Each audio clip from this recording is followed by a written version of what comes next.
1 cup உளுந்த மாவு வச்சு சூப்பரான ஒரு ஸ்வீட் போண்டா ரெடி பண்ணியிருக்கேன். டேஸ்ட்டும் சூப்பராக இருக்குது. நீங்களும் இந்த மாதிரி வீட்டை ட்ரை பண்ணி பாருங்கள். அதுக்கு முன்னாடி நம்ம சேனலை ஃபஸ்ட் டைம் பார்க்குறீங்கன்னா லைக் பண்ணுங்கள், ஷேர் பண்ணுங்கள், சப்ஸ்கிரைப் பண்ணுங்கள், பெல் பட்டனை கிளிக் பண்ணிடுங்க. ஊற வச்சு அரைச்சி எடுத்துருக்கிற உளுந்த மாவு வச்சு ஒரு ஸ்வீட் பண்ண போகிறேன். இந்த அளவுக்கு கொஞ்சம் திக்காக அரைச்சி எடுத்துக்கோங்க.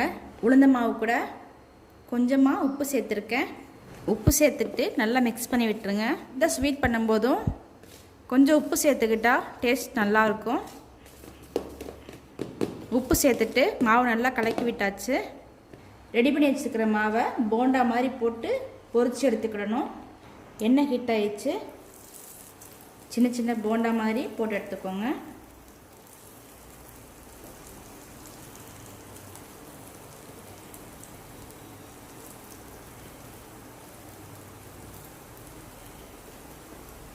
இதே மாதிரி எல்லா மாவையும் போட்டு எடுத்துக்கோங்க.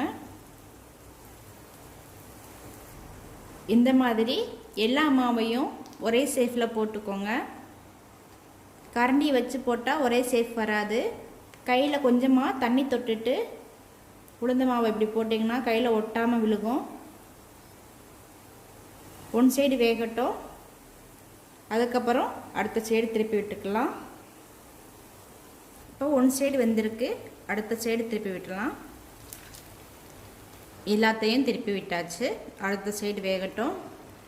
கலர் வந்து நல்லா சேஞ்ச் ஆகி வரணும். ப்ரௌன் கலருக்கு வரணும். அது வரைக்கும் பொரிச்சு எடுத்துருங்க. ரெண்டு சைடுமே நல்லா வெந்துருச்சு. இப்போ ஒரு பிளேட்டில் மாற்றிடுங்க.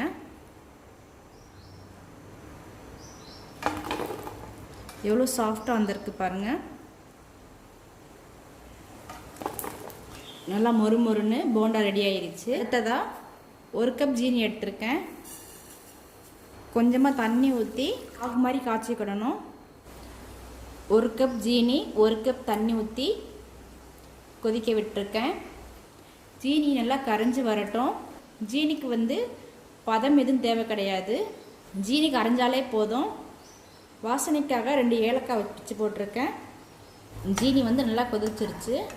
குலோப் ஜாமுனுக்கு ரெடி பண்ணுற மாதிரி ரெடி பண்ணால் போதும். பாகு ரெடியாக இருக்குது. போண்டாவும் ரெடியாக இருக்குது. இப்போ ரெடி பண்ணி வச்சுருக்கிற போண்டா வந்து பாகில் சேர்த்துக்கிடணும். போண்டா சேர்த்துட்டு நல்லா பாகு வந்து மிக்ஸ் ஆகிற மாதிரி கிளறி விட்டுருங்க. சூப்பரான ஸ்வீட் போண்டா ரெடி ஆயிடுச்சு. நீங்களும் இந்த மாதிரி வீட்டில் ட்ரை பண்ணி பாருங்கள். என்னுடைய சமையல் உங்களுக்கு பிடிச்சிருந்துச்சுன்னா லைக் பண்ணுங்கள், ஷேர் பண்ணுங்கள், சப்ஸ்கிரைப் பண்ணுங்கள், பெல் பட்டனை கிளிக் பண்ணிடுங்க.